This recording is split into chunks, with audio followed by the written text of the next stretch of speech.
devons porter ce message-là. Surtout, ne nous replions pas sur nous-mêmes en disant c'est mon pays d'abord, c'est mon peuple d'abord.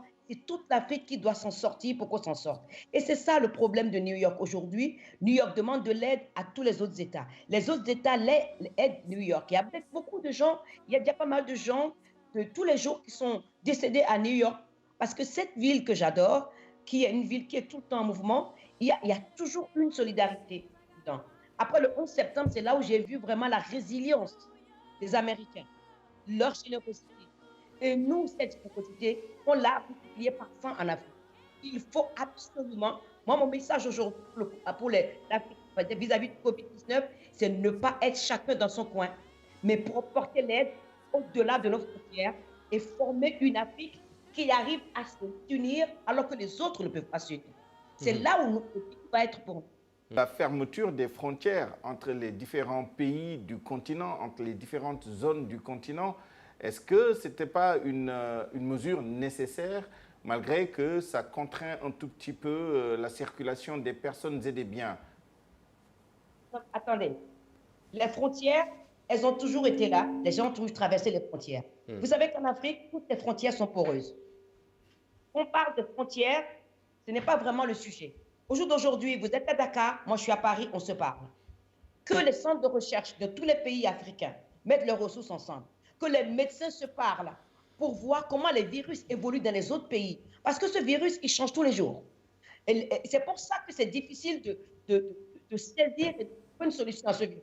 Au départ, on disait, il ne faut pas mettre de masque, il ne faut pas faire ceci. Maintenant, on en arrive à mettre des masques parce que c'est pas, en parlant, on peut transmettre le virus à l'autre.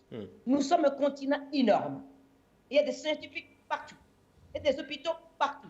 Je pense que si le Sénégal veut être au centre de ça, il peut. Donc, en partant de l'Institut Pasteur, créer des hubs avec tous les médecins dans tous les pays d'Afrique et avoir une ligne ouverte tous les jours, d'une certaine heure à une certaine heure, pour prendre le pouls de tout le continent.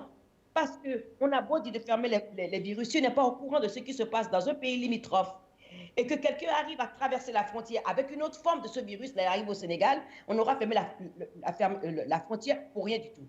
Moi, je vois ce qui se passe ici. J'ai toujours ce recul par rapport à mon continent parce que je connais la complexité de mon continent. Les frontières chez nous, on peut rentrer dans n'importe quel pays de n'importe quelle façon. Donc, il est absolument urgent que dans nos messages, les artistes, que nous aussi, nous essayons par les plateformes que nous pour permettre Internet aujourd'hui d'arriver à écrire des chansons avec tout le monde. Que chaque pays puisse raconter comment ils vivent le Covid-19 au Mali, en Guinée, au Bénin, au Togo, au Nigeria et j'en passe. Parce que si on ne fait pas ça, quelle image montrons-nous au monde?